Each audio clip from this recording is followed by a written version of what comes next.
দুইটা জিনিস চাই, একটু জান্নাতের দরজাটা মাঝে মাঝে একটু খুলবেন। আল্লাহ জান্নাতে ঢুকতে চাই না, কি চাস? আল্লাহ এই জান্নাতের যে গেটটা আছে না, এই জান্নাতের গেটটা খুলে একটু খোলা রাখবেন, আমি মাঝে মধ্যে একটু নিয়ামত গুলা দেখবো। বুঝিস কিন্তু ঢুকতে চাবি না তো? না আল্লাহ ঢুকতে চাবো না, শুধু একটু দেখবো। ঠিক আছে, মাঝে মধ্যে আল্লাহ একটু জান্নাতের গেটটা খোলা রাখে, জান্নাতের খুশবু ওই বান্দা নাকে আসে, ওই বান্দা ডাক বলে রহমান, ও আল্লাহ এই যে জান্নাতের এত নিয়ামত আপনি সাজাইছেন, এই জান্নাতের খুশবু আমার নাকে আসে, আমি এই দরজার সামনে আর বসে থাকতে পারি না। ও আল্লাহ আপনার কি দয়া লাগে না? আপনি না বড় মহান আল্লাহ, আপনার নামের উসিলায় আমার একটু জান্নাতের গেটের মধ্যে একটু ঢুকে দেন। সুবহানাল্লাহ, জোরে আরো জোরে কোন, আরো জোরে কোন। এ বান্দা কত গুনাহ করছেন আপনি, জীবনে কত পাপ করছেন, আমার আল্লাহ একটা নাম ধরে শুধু আল্লাহরে ডাক দিবেন, আমার আল্লাহ 50 বছরের গুনাহ সেকেন্ডে মাফ করে দিবেন। আল্লাহ রাব্বুল আলামিন বান্দাদেরকে ডাক দিয়া বলে, ও আমার বান্দারা, আমি আল্লাহ রাব্বুল আলামিন তোমারে দুইটা হাত দিয়েছি, দুইটা পা দিয়েছি, আমি তোমারে দুইটা কিডনি দিয়েছি, তোমার বডির মধ্যে যত কিছু দরকার লাগে আমি আল্লাহ রাব্বুল আলামিন পরিপূর্ণ করে বানাইছি। আমি আল্লাহ রাব্বুল আলামিন, আমি তোমার থেকে কোনো বিনিময় চাই না, শুধু একটা কারণে বানাইছি, ওয়ামা খালাকতুল জিন্না ওয়াল ইনসা ইল্লা লিয়াবুদুন। আমি আল্লাহ রাব্বুল আলামিন শুধু একটা জিনিসই তোমার কাছে চাই, আর সেই জিনিসটা হইল আমি বান্দা তোমারে সৃষ্টি করেছি, এই পৃথিবীর জমিনের মধ্যে আমি আল্লাহ তোমার সব মাখলুকাত তোমার নিয়োজিত রেখেছি, শুধু একটা কাজ করবা, সেই জিনিসটা হইল তুমি বান্দা আমি রবের শুকর আদায় করবা, আমি রবের এই কুদরতি পায়ে সিজদা দিবা, আমি রবের গোলামি করবা, ইবাদত করবা, আমি রব তোমার জন্য জান্নাত রেখে দিয়েছি। এটা জুমার দিন আল্লাহ সুস্থতা দান করেছেন, আপনাকে আমাকে আল্লাহ ঘর মসজিদে আসার বসার তৌফিক দিয়েছেন। এই জন্য আমরা সকলে আল্লাহ পাকের শুকর আদায় করি, বলি আলহামদুলিল্লাহ, আর আওয়াজ দিয়ে বলি আলহামদুলিল্লাহ। আমি আপনাদের সামনে একটা সূরার অল্প কিছু সংখ্যক আয়াত নাযিল করেছি, অল্প কিছু সংখ্যক। এই অল্প কিছু সংখ্যক আয়াত নাযিল করেছি, আল্লাহ যদি চায় এই অল্প কিছু আয়াতের তাফসীর, এই সূরার কিছু তাফসীর আপনাদের সামনে তুলে ধরব ইনশাআল্লাহ। আমরা অনেক সূরার তাফসীর শুনেছি, আমরা অনেক আয়াতের তাফসীর শুনেছি। আজকে আমরা যে সূরা সম্পর্কে জানবো, যে সূরা সম্পর্কে আলোচনা শুনবো, আল্লাহ রাব্বুল আলামিন এই সূরার মধ্যে আমাদেরকে কি মেসেজ দিয়েছেন, কি বুঝাইতে চেয়েছেন, আল্লাহ রাব্বুল আলামিন এই আয়াতগুলোর মাধ্যমে আমাদেরকে কি বুঝাইতে চেয়েছেন, এই জিনিসগুলো আপনাদের সামনে তুলে ধরব। এই সূরাটির নাম হলো সূরাতুল আর রহমান। নাম কি? আরো জোরে বলো, আরো জোরে বলো, আরো জোরে বলো। আর রহমান, এই যে রহমান বললেন, এই যে রহমান বললেন, এই রহমান কার নাম? আরো জোরে কর, আল্লাহর নাম। অনেক মানুষ দেখবেন ডাকলে রহমান, শুধু রহমান কারো নাম হয় না, আব্দুর রহমান। শুধু রহমান তো একজন, তিনি হচ্ছেন আমার মালিক। কথা বলে কে? আল্লাহ। এই জন্য বান্দার ক্ষেত্রে রাখতে হবে আব্দুর রহিম, আব্দুর রহমান। আল্লাহর বান্দা রহমান, কিন্তু শুধু রহমান বলা যাবে না, শুধু রহমান একজনকে ডাক দেওয়া যাবে, তিনি হচ্ছেন আমার মালিক। কথা বলেন ঠিক কিনা? এই যে রহমান ডাক দিলেন, খুশি হয়েছে কে? আল্লাহ। এই রহমান নামের কত ফজিলত একটু পরেই বুঝতে পারবেন। আল্লাহর 99টা নামের কত ফজিলত, বান্দা যখন আল্লাহর নাম ধরে ডাক দেয় আল্লাহ যে কত ভালো লাগে, এটা আল্লাহ ছাড়া পৃথিবীর কেউ জানে না। কথা বলেন ঠিক কিনা? এই যে এই আর রহমান সম্পর্কে আজকে আপনাদেরকে আমি কিছু আলোচনা শোনাবো, আল্লাহ যদি চায়। আমার দিকে তাকা। এই সূরাতুর রহমান, এই সূরাতুর রহমান যদি কেউ শব্দের মধ্যে দেখে যে সূরাতুর রহমান তেলাওয়াত করতেছে, সূরা রহমান, তাফসীরের মধ্যে আছে, তাফসীরে নুরুল কোরআনের মধ্যে আল্লাহর কুতুব লেখেন, কোন বান্দা যদি ঘুমের ঘরে স্বপ্ন দেখে যে সে সূরা আর রহমান তেলাওয়াত করতেছে, তাহলে আল্লাহ রাব্বুল আলামিন তাকে বাইতুল্লাহ অর্থাৎ মক্কাতুল মুকাররমা এবং বাইতুল মুকাদ্দাসের প্রতীক হিসাবে আল্লাহ কবুল করবে। সুবহানাল্লাহ। তার মানে বুঝেন, এই সূরাটা স্বপ্ন দেখা এটা বড় ভাগ্যের বিষয়। আমরা অনেক সময় দেখি স্বপ্নের মধ্যে অনেক সূরা তেলাওয়াত করতেছি। কোন ব্যক্তি যদি সূরা আর রহমান তেলাওয়াত করে,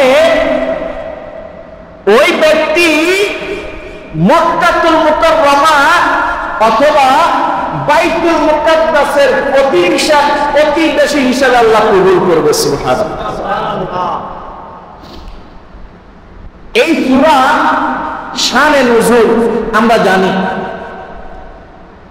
এই সূরা যখন নাযিল হয়, বেঈমান উতবা সাইবা বলতেছে আর রহমান এটা আবার কে?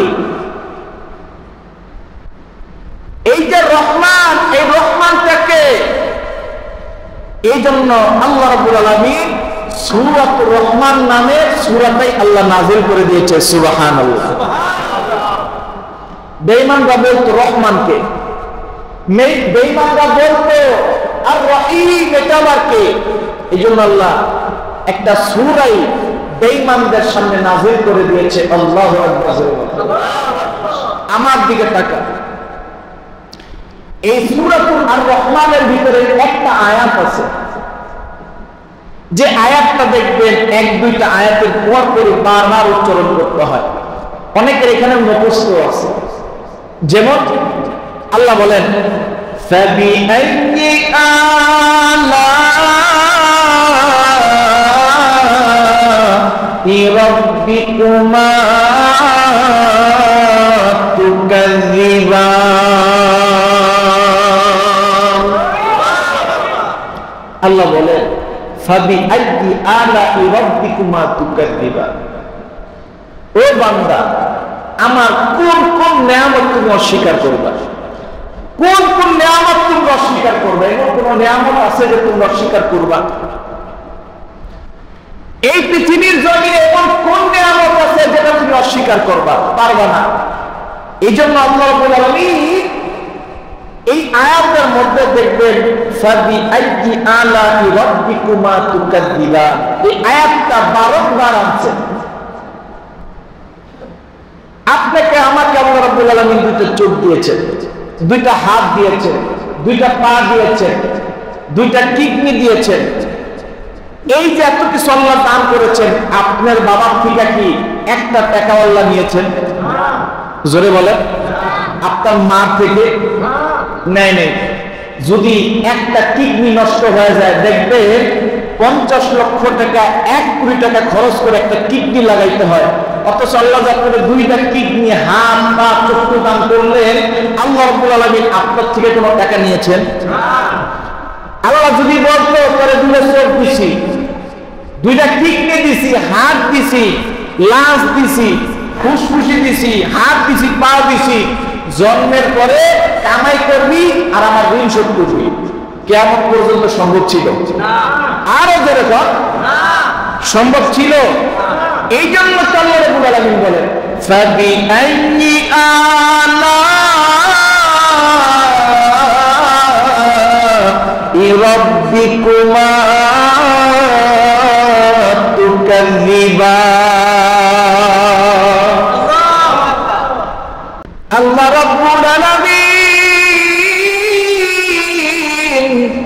বান্দাদেরকে ডাক দিয়া বলে, ও আমার বান্দারা, আমি আল্লাহ রাব্বুল আলামিন তোমারে দুইটা হাত দিয়েছি, দুইটা পা দিয়েছি, আমি তোমারে দুইটা কিডনি দিয়েছি, তোমার বডির মধ্যে যত কিছু দরকার লাগে আমি আল্লাহ রাব্বুল আলামিন পরিপূর্ণ করে বানাইছি। আমি আল্লাহ রাব্বুল আলামিন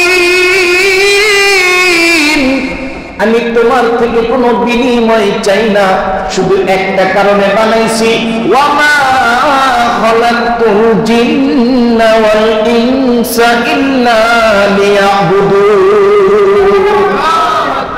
আমি আল্লাহ রাব্বুল আলামিন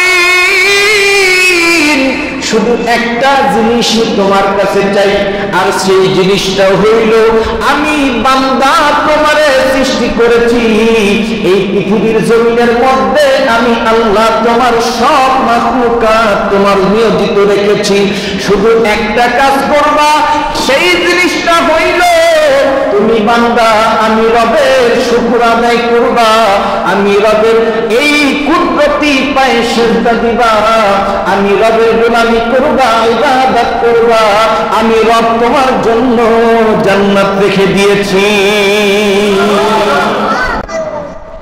আমি আল্লাহ তোমার জন্য জান্নাত রেখে দিয়েছি, এমনি এমনি না আমার ইবাদত করলে পাইবা। আমি রবের শুকর আদায় করো, নিয়ামতের শুকর আদায় করো। আমি আল্লাহ তোমার বডির আর সাজাইছি, আমি ইচ্ছা করলে পারতাম তোমার একটা হাত না দিতে, আমি ইচ্ছা করলে পারতাম তোমার প্রতিবন্ধী বানাইতে, আমি ইচ্ছা করলে পারতাম তোমার একটা কিডনি কম দিতে। আমি আল্লাহ তোমার স্বয়ং সম্পূর্ণ করে বানাইছি। আমি আল্লাহ রাব্বুল আলামিন তোমাকে পরিপূর্ণ করে বানাইছি।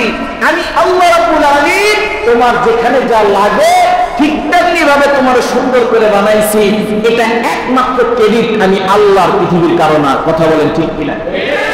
তুমি যদি ভাবো তোমার বাবা তোমাকে জন্ম দিয়েছে, তাহলে মনে রাখতা তোমার মায়ের রেহেমের মধ্যে এক ফোঁটা নাপাক পানি যেটা তুমি হয়েছ, এর পরেরটা যেটা হয়েছে সেটা তোমার মতনে হতো, কিন্তু ওই নাপাক পানির কোনো শক্তি নাই। ওই নাপাক পানি থেকে আমি আল্লাহ রাব্বুল আলামিন আমার কুদরতি হাত দিয়ে, আমার কুদরতি ভাবে তোমার ওই মার পেটের মধ্যে আমি রক্তকে জমা করে 40 দিন পরে রক্ত জমা করেছি। এরপরে 40 দিন পরে আস্তে আস্তে এই রক্তটা জমা হতে হতে যখন নাকি বড় হয়েছে, এই রক্ত জমাট থেকে আমি আল্লাহ রাব্বুল আলামিন তোমাকে রূহ দিয়েছি, এরপর দুইটা হাত দিয়েছি, আস্তে আস্তে এই রক্ত জমাট থেকে তোমাদের পাও দিয়েছি। আমি আল্লাহ রাব্বুল আলামিন একটাবার চিন্তা করো, তোমার এই রগ রেশানা, তোমার এত সুন্দর বডির মধ্যে ভিতর দিয়ে যত কিছু দরকার সব আমি আস্তে আস্তে কুদরতিভাবে তৈরি করেছি। আরো জোরে কর, আরো জোরে বলেন। আল্লাহ রাব্বুল আলামিন বলেন তোর মায়ের ওই গর্ভের মধ্যে এক ফোঁটা নাপাক পানি করে বানাইতে পারে নাই, আমি কুদরতিভাবে করে বানাইছি। যদি তোর বাবার এক ফোঁটা নাপাক পানির দ্বারা তুই হতি, তাহলে একজনের সন্তান হলো 6টা। নাপাক পানি তো একরকমই, একটাই তো, কিন্তু তোর ভাই 6টা, 6 রকম কেন? কথা বলেন। 6টা 6 রকম চেহারা কে বানাইল? নাপাক পানি তো একটাই, তোর বাবার এক রেহেম, তোর মা যে গর্ব সেটাও একটা, তোমার বাবা যেটা সেটাও একটা, কিন্তু এক মা আর এক বাবার পক্ষ থেকে 6টা সন্তান 6 রকম। এটা কে বানাইছে? এই কুদরত কার? আরো জোরে বলেন কার? এই কুদরত একমাত্র আল্লাহ। যদি বাবার শক্তি থাকতো, বাবার মাধ্যমে সন্তান হইতো, তাহলে এক মার রেহেমে এক বাবার দ্বারা 6টা একরকমই জন্মাইতো। কথা বলেন ঠিক কিনা? কিন্তু 6টা তো একরকম হয় নাই, শুধু 6টার চেহারাতে একরকম হয় নাই, এই কণ্ঠস্বর এটাও আল্লাহ রাব্বুল আলামিন 6টা সন্তানের 6 রকম বানিয়ে দিয়েছে। কথা বলেন ঠিক কিনা? দেখবেন এক দাদার 6টা সন্তান, 8টা সন্তান, 10টা, এখন তো সন্তান একটা, 2টা, ওর পরে একটা থাক 2টা আল্লাহ লাগবে না। আগের কালের মানুষদের সন্তান ছিল 8টা, 10টা, 12টা। কথা বলেন ঠিক কিনা? অনেকে বলে এত সন্তান নিয়ে কি হবে? আমি আমার বাবার 5 নম্বর সন্তান। কততম? আরো জোরে কর। 5 নম্বর সন্তান। আমার বাবা যদি চিন্তা করতে, বাবা মা আমার 2টা সন্তান হয়েছে, থাক আমি আর সন্তান নিব না, তাহলে আপনাদের ক্ষতির সাথে আপনারা আর পাইতেন না। কথা কোন ঠিক কি? আমার প্রথম 4টা বোন হয়েছে, 4 বোন, 5 নম্বর আল্লাহ রাব্বুল আলামিন আমাকে দান করেছে। আমার বাবা যদি চিন্তাই করতে, বর্তমানে যে সিজার করে, আল্লাহ না করুক, যদি আমার মা সিজার করা লাগতো তাহলে 3টা সন্তানের বেশি হয় না, যদি বেশি হয় 4টা। কথা বলেন, যদি 4টাই হইতো কথার কথা, তাহলে আপনাদের ক্ষতির সাথে আর আপনারা পাইতেন না। ডাক্তার জাকির নাইককে বলতেছে মুসলমানদের যত সন্তান জন্ম দেয় তার কারণটা কি? মুসলমানদের সন্তান জন্ম দেওয়ার কারণ হচ্ছে আল্লাহ নবী বলেছেন তোমরা যত পারো উম্মত বাড়াও, কেননা কাল কিয়ামতের ময়দানে এই উম্মতের আধিক্যতা নিয়ে আমি রাসূল নবীর কাছে সুপারিশ করব। আরো জোরে বলেন। এই ডাক্তার জাকির নাইক বলেন আমার বাবা যদি চাইতো 2টা সন্তান হবে তাহলে আমি ডক্টর জাকির নাইক তৈরি হইতাম না। এই জন্য মুসলমানের সংখ্যা যত বাড়বে, মুসলমানের আমার নবী উম্মত যত বাড়বে, তত মুসলমানদের শক্তি বর্ধিত হবে। কথা বলেন ঠিক কিনা? বর্তমানে ইহুদিদের চাল হচ্ছে সন্তান কমায় কমায় নাও, কারণ রিজিক কমে যাচ্ছে। আসলে রিজিকের মালিক কে? এক সময় বাংলাদেশের 7 কোটি মানুষ ছিল, মানুষ ভাত খাইতে ভাত পায় নাই, মানুষ খাইতো রুটি, বড় লোকেরা খাইতো রুটি আর গরিবরা খাইতো ভাত। আর এখন মানুষের ঘরে ঘরে এত পরিমাণ ভাত, দিনে রাইতে ভাত ফলায়, এরপরে ভাতের অভাব নেই। কথা বলেন ঠিক কিনা? কোথায় 7 কোটি আর কোথায় 20 কোটি মানুষ? আমার মনে হয় এখন 25 কোটিও ছাড়াই গেছে। কথা বলেন ঠিক কিনা? তার মানে রিজিকের মালিক কে? যারা অনেকে যে আমার বাপজিরা আছেন, এই যে এখানে আছেন, এদেরকে জিজ্ঞেস করে কত কষ্ট করছে আমাদের সন্তানদেরকে ভাতের পেলে 10 বেলা 5 বেলা 7 বেলা সামনে রেখে খাওয়ানোর চেষ্টা করি, খায় না। আর আমার বাপজিরা ভাত তো চোখেই দেয় না, কত কষ্ট করছে, এরপরে ভাত খেতে পারছে। কথা বলেন ঠিক কি? তো রিজিকের মালিক কে? আরো জোরে বলেন কে? আমার আল্লাহ বলতেছে ও বান্দা তোমরা আমার কোন কোন নিয়ামত স্বীকার করবা, কোন কোন নিয়ামত তোমরা স্বীকার করবা। আমি তোমাদেরকে এত সুন্দর করে বডিটা সাজাইছি, আমি তোমাদের কণ্ঠগুলো কত সুন্দর করে, যদি 6টা বোন হয় 6টা ভাই হয়, এক একজনের কণ্ঠ আমি এক এক রকম করে দিয়েছি। বাংলাদেশের মানুষ যদি 20 কোটি হয়, আপনি বলেন তো কারো কণ্ঠের সাথে কারো কণ্ঠ মিল আছে? এটা আল্লাহর নিয়ামত। আল্লাহ বলেছেন এই বিষয়গুলো ভাবো, তাহলে বুঝতে পারবো আমি আল্লাহ কত বড় ক্ষুদ্র বলা। এই বাংলাদেশ সেটা নয়, সারা পৃথিবীর মধ্যে 700 কোটি মানুষ, কারো কণ্ঠের সাথে কারো কণ্ঠের মিল আছে। একজনের যদি 8 ছেলে 10 ছেলে থাকে, দেখবেন ঢাকায় থাকে, বাবা দেশে থাকে। কোন সন্তান যদি ফোন দেয়, বাবার নাম বলতে হয় না, কণ্ঠ শুনেই বুঝতে পারে আমার অমুক ছেলে ফোন দিয়েছে। কথা কোন ঠিক? এই কুদরত কে দান করেছে? বাবা কণ্ঠ শুনেই বুঝতে পারে আমার ফয়সাল, আমার আব্দুর রহমান, আমার আব্দুর রহিম, আমার ওই সন্তানটা ফোন দিয়েছে। বাবার কাছে নাম বলতে হয় না, কণ্ঠ শুনেই বোঝা যায় আমার অমুক সন্তান। এই এলাকার মধ্যে দেখবেন কেউ যদি কারো ফোন দেয়, অনেক সময় কণ্ঠ শুনেই নাম বলা লাগে না, এমনি চিনে ফেলে। কথা বলেন ঠিক কিনা? এটা আল্লাহ পাকের কুদরত। একই মায়ের গর্ভে একই রেহেমের মধ্যে আল্লাহ রাব্বুল আলামিন 10 জন সন্তান বানাইছে, 10 রকম কণ্ঠ দিয়েছে, 10টা চেহারা দিয়েছে, 10টা আল্লাহ রাব্বুল আলামিন চাল চলন দিয়েছে, 10 রকম। আল্লাহ রাব্বুল আলামিন এক একজনকে এক এক কুদরতের দ্বারা সৃষ্টি করছে। কথা বলেন ঠিক কিনা? এই জন্য আল্লাহ রাব্বুল আলামিন সূরা আর রহমানের ভিতরে বলেন ফাবিআইয়ি আলাই রাব্বিকুমা তুকাযযিবান। আল্লাহ রাব্বুল আলামিন বান্দাদেরকে ডাক দিয়া বলে ও বান্দা, আমি আল্লাহ রাব্বুল আলামিন তোমাদেরকে আমি বানাইছি এত সুন্দর সুন্দর করে বানাইছি, আমি তোমাদেরকে দুইটা হাত দিয়েছি, পা দিয়েছি, তোমার এই বডির মধ্যে এত নিয়ামত দান করেছি, তোমরা কোন কোন নিয়ামত অস্বীকার করবা? কোন কোন নিয়ামত অস্বীকার করবা? ফাবি আইয়ি আলাই রাব্বিকুমা তুকাযিবান, পারবা কোন নিয়ামত অস্বীকার করতে? পারবা না, পারবা না। আমি আল্লাহর নিয়ামত তোমরা অস্বীকার করতে পারবা না। এই পৃথিবীর জগতে আমি স্রষ্টা আল্লাহ রাব্বুল আলামিন যা পারি তা পৃথিবীর কেউ পারে না। আমি আল্লাহ রাব্বুল আলামিন তোমাদেরকে সৃষ্টির মাধ্যমে, আমি আল্লাহ রাব্বুল আলামিন নিয়ামতের মাধ্যমে প্রমাণ করে দিয়েছি আমি আল্লাহ বড় কুদরতওয়ালা। কথা বলেন ঠিক কিনা?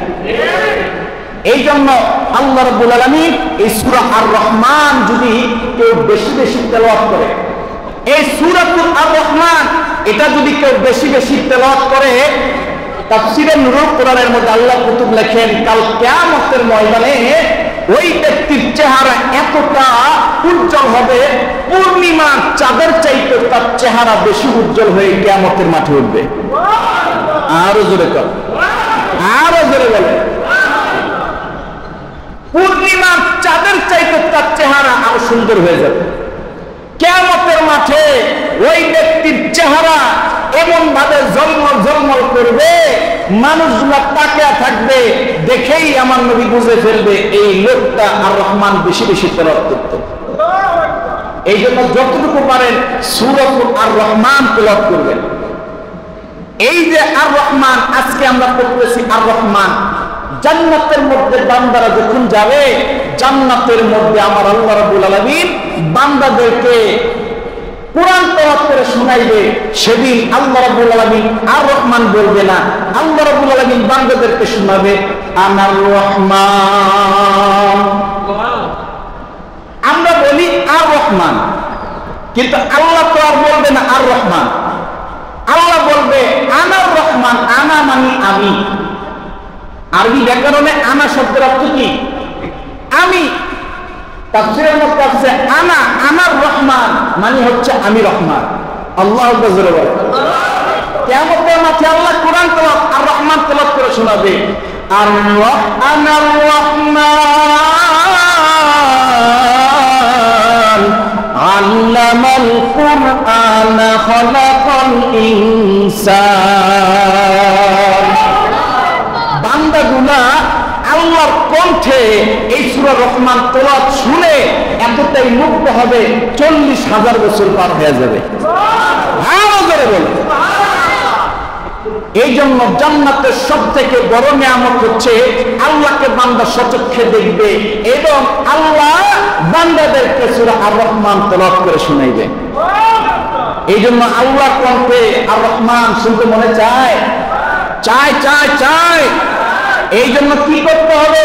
বেশি বেশি আর রহমান তেলাওয়াত করবেন, আল্লাহর কাছে দোয়া করবেন, ও আল্লাহ দুনিয়ার জমিনে ইয়াসিন আরাফাত মাহমুদীর কণ্ঠ থেকে শুনেছি আপনি জান্নাতের মধ্যে আপনার কণ্ঠ দিয়ে সূরা আর রহমান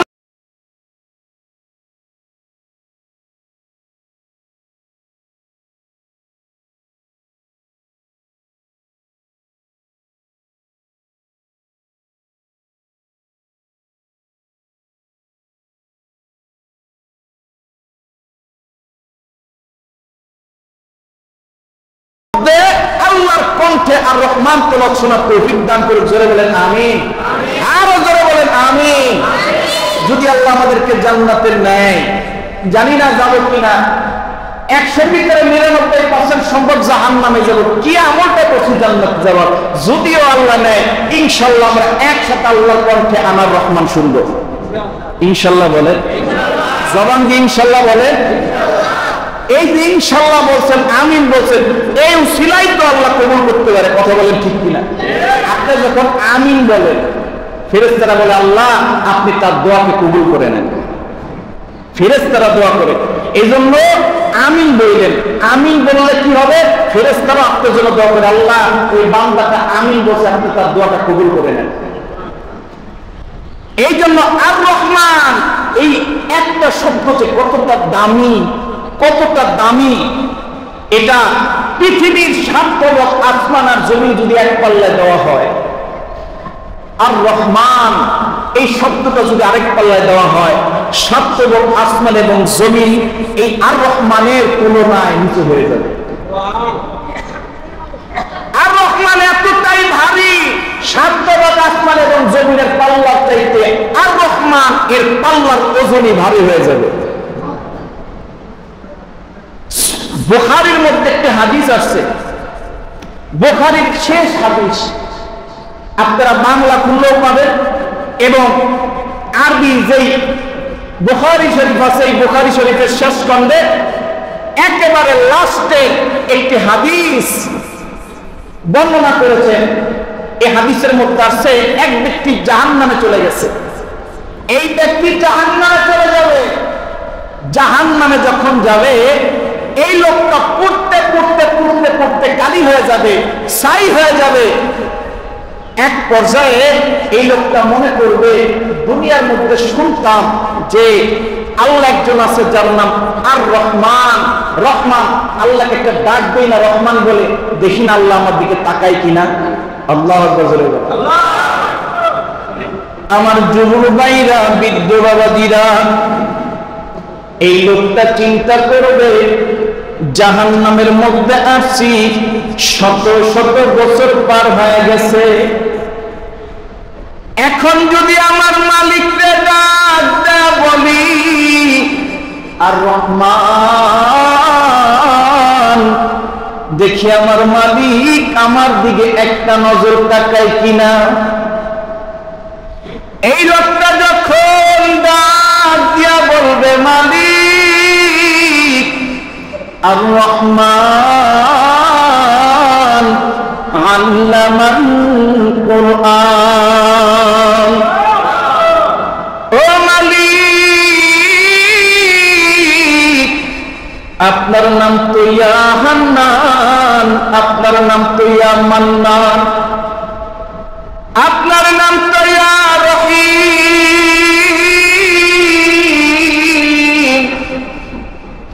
দুনিয়ার জমিনে যদিও আপনারে ডাকতে পারি নাই, কিন্তু মালিক জাহান্নামের মধ্যে এখন কয়লা হয়ে গেছি।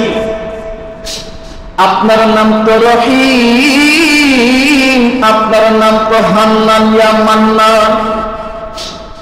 মালিকরা যখন নাকি এইভাবে ডাক দিবে বান্দা, আমার আল্লাহ রাব্বুল আলামিন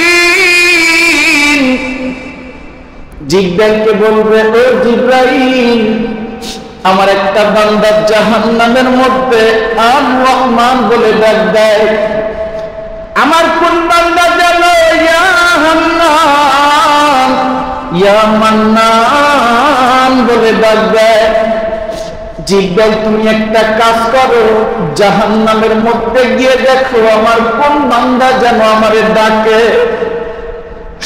বান্দার জবান থেকে যখন ইয়া হান্নান ইয়া মান্নান ডাক দেয়, আমি আল্লাহ সহ্য করতে পারি না। জিবরাইল যখন নাকি ওই বান্দার সামনে যাবে, ও বান্দা জাহান্নামী বান্দা, তুমি আল্লাহর নাম ধরে ডাক দিছো, আর রহমান বলে ডাক দিছো, ইয়া হাইয়্যু ইয়া কাইয়্যুম বলে ডাক দিছো, তুমি কেন আল্লাহরে ডাক দিছো তোমার কাছে জানতে চাই। ওই লোকটা একটা ডাক দিয়া বলবে, জিবরাইল দুনিয়ার জমিনে শুনছি আল্লাহ বড় দয়ালু, আল্লাহ বড় মহান, আল্লাহর চাইতে তোমার পৃথিবীর কেউ নাই গো। একমাত্র দয়াবান কেউ যদি থাকে তিনি হচ্ছেন আমার মালিক, তিনি হচ্ছেন দয়ালু, যার নাম হচ্ছে আর রহিম আর রহমান। যখন নাকি জিবরাইল এই কথা বলতেছে, ওই বান্দা বলে, ও জিবরাইল আল্লাহ যেহেতু দয়ালু, আমি জাহান্নামের মধ্যে পুড়তে পুড়তে কয়লা হয়ে গেছি, আপনি একটাবার বলেন না আমার আল্লাহর কাছে যা বলবেন, আল্লাহ যেন আমার এই জাহান্নামের তাপ আমি সহ্য করতে পারি না, আমি এই জাহান্নামে আর থাকতে চাই না, আল্লাহ যেন জাহান্নামের থেকে ওই যে জাহান্নামের গেটের সামনে একটা জায়গা দেখা যায়, ওই যে সুন্দর একটা গাছ, ওই জাহান্নামের গেটের মধ্যে থাকতে চাই, যেন জাহান্নামের তাপটা আমার শরীরের মধ্যে কম লাগে। আপনি একটা বার আমার আল্লাহর কাছে যা বলেন, জিবরাইল, সঙ্গে সঙ্গে আমার মালিকটা যা ডাক দিয়া বলে, মালিক, আপনার যেই বান্দা আপনার ডাক দিছে আর রহমান, যেই বান্দা ডাক দিছে আর রহিম,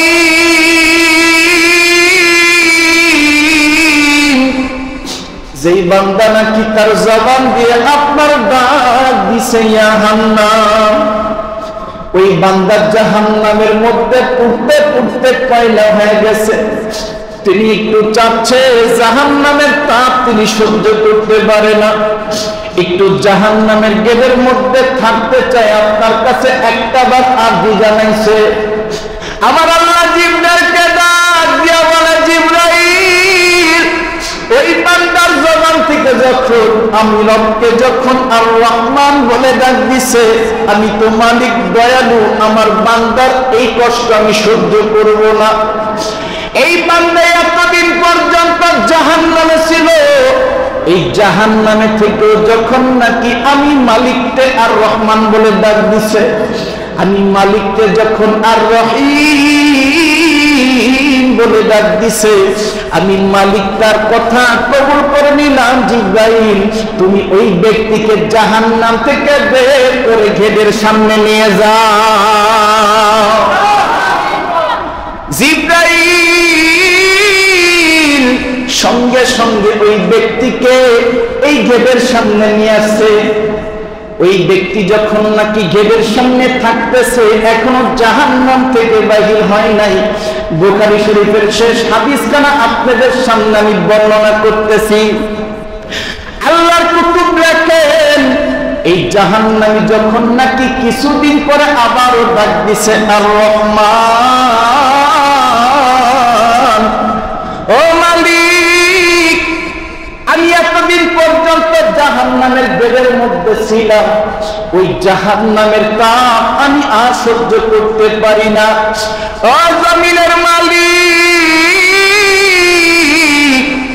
আপনি তো বড় দয়ালু, আপনি তো বড় দয়াবান, আপনার কাছে আরেকটা আরজি, এই জাহান্নামের আগুন আমি সহ্য করতে পারি না, তাপও সহ্য করতে পারি না। আপনি আমারে একটা কাজ করেন, এই যে জাহান্নামের গেটের মধ্যে রাখছেন, আমারে জাহান্নামের গেটের থেকে বাইর করে দেন। ও মালিক, আমি শুনছি আপনার নাম তো আর রহমান, আপনার নাম তো আর রহিম।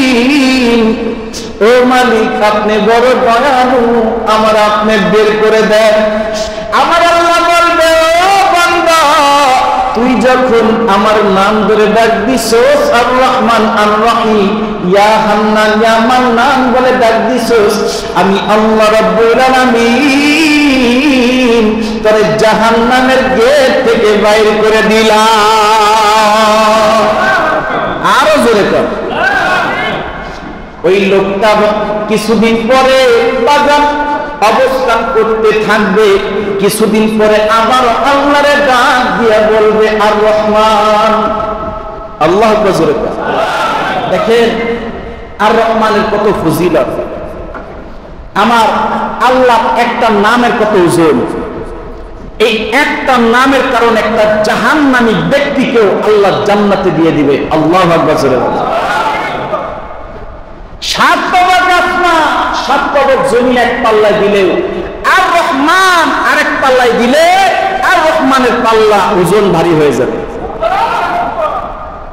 এই লোকটা যখন নাকি জান্নাত এবং জাহান্নামের মাঝামাঝি অবস্থানে থাকবে, দেখেন এই বান্দা আবার কিছুদিন পরে আমার মালিককে একটা ডাক দিয়া বলবে, মালিক, আপনার নাম তো রহমান,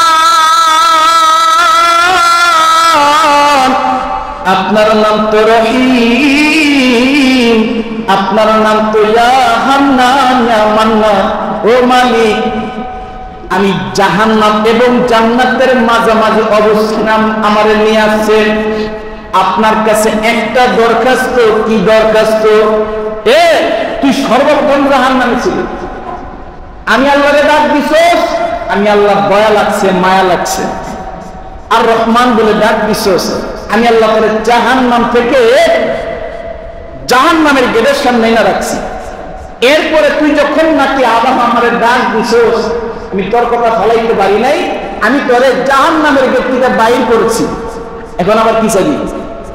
ওই লোকটা ডাক দিয়া বলবে, মালিক আপনার নাম তো দয়ালু, আপনি তো মহান। ও মালিক আপনার কাছে আরেকটা আরজি কি? আমি আল্লাহ আর কিছু আপনার কাছে চাম না, আর কিছু চাম না, শুধু একটা জিনিস চাম আল্লাহ, সেটা হইল কি? ওই যে দেখা যায় জান্নাত। আল্লাহ আল্লাহ জান্নাতের ভিতরে কেমন তা তো জানতে চাইনি, আমারে শুধু জান্নাতের গেটের সামনে তো থাকতে দেন। সুবহানাল্লাহ, জোরে বলেন, আরো জোরে বলেন, আরো জোরে বলেন। ওই লোকটাকে আল্লাহ আল্লাহ আর তো কিছু চাই না, আল্লাহ কিচ্ছু চাই না, আল্লাহ তুমি শুধু আমার একটু দয়া করা।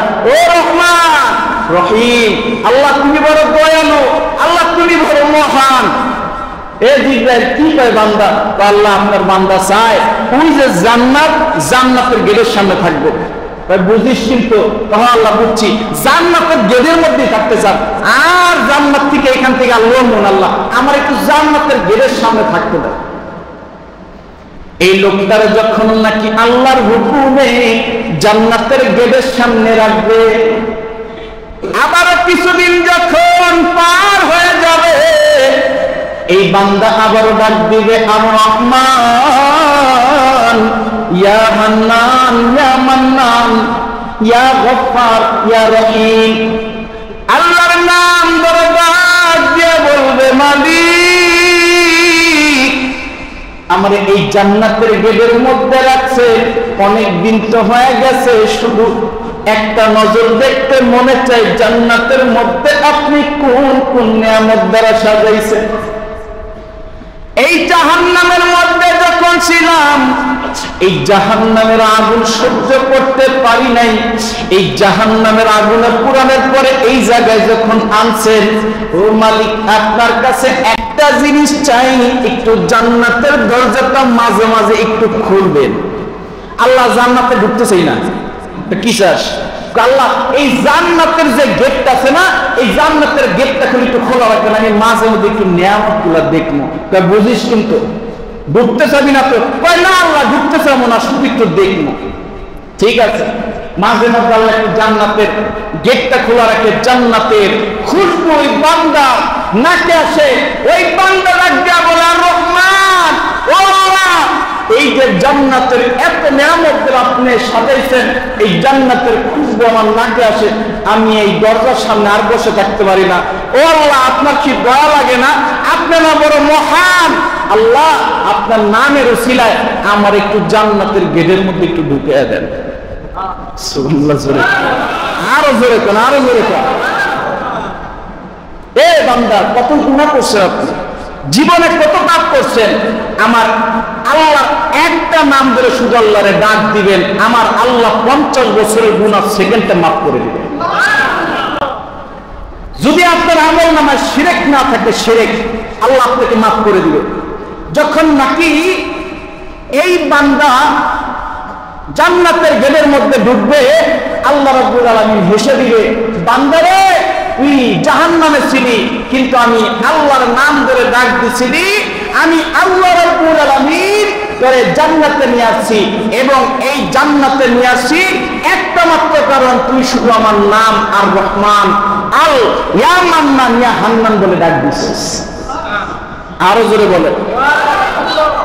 এই জন্য আল্লাহর 99টা নাম, যে কোনো একটা নাম ধরে বেশি বেশি আল্লাহরে ডাকতেন, যে কোনো একটা উসিলা হলো আল্লাহ আপনাকে আমাকে মাফ করতে পারে কি পারে না? পারে কি পারে না? এই জন্য আল্লাহর নাম ডাকা দরকার আছে না নাই? এই জন্য বেশি থেকে বেশি আল্লাহর নাম ডাক দিবেন, বেশি থেকে বেশি আমার আল্লাহর তাসবিহ তাহলিল করবেন, দেখবেন আমার আল্লাহ রাব্বুল আলামিন আপনাকে দুনিয়ার মধ্যে সফলতার চূড়ান্ত পর্যায়ে নিয়ে যাবে। আল্লাহু আকবার। এখনই শেষ করে দিব। শুধু শেষ করার আগে আমি একটা কথা বলে দিয়ে যাই। আপনারা জানেন সারা বাংলাদেশে হিন্দুত্ববাদী ইসকন এই বেঈমানের বাচ্চাগুলা দিনে দিনে মুসলমানদের আঘাত করতেছে। কথা বলেন ঠিক কিনা?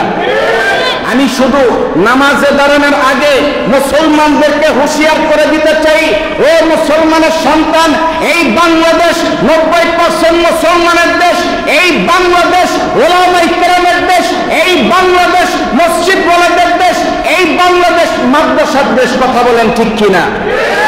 অতএব দিনে দিনে দিনে দিনে দেখা যাচ্ছে হিন্দুরা মুসলমানদের আঘাত করতেছে, কিন্তু মুসলমান এখনো কিছু বলতেছে না।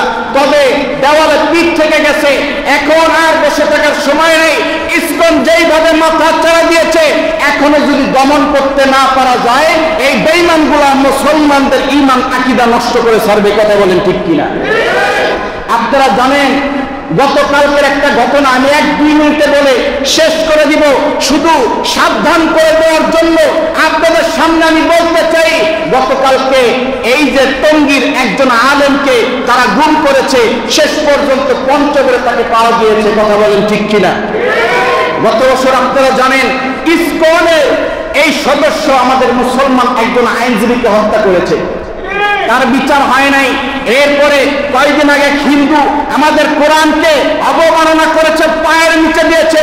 শুধু তাই নয়, গত সপ্তাহে এক হিন্দু আমার মুসলমানের 13 বছর বোনকে 3 দিন ধরে দর্শন করেছে। কথা বলেন ঠিক কিনা?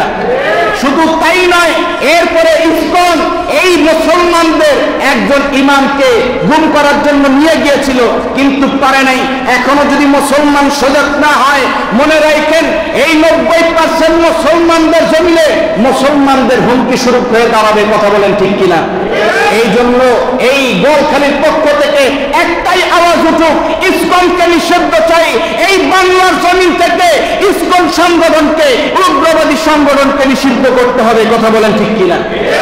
আল্লাহ রাব্বুল আলামিন আমাদের সবার আওয়াজকে কবুল করে নিক। জোরে বলেন আমিন।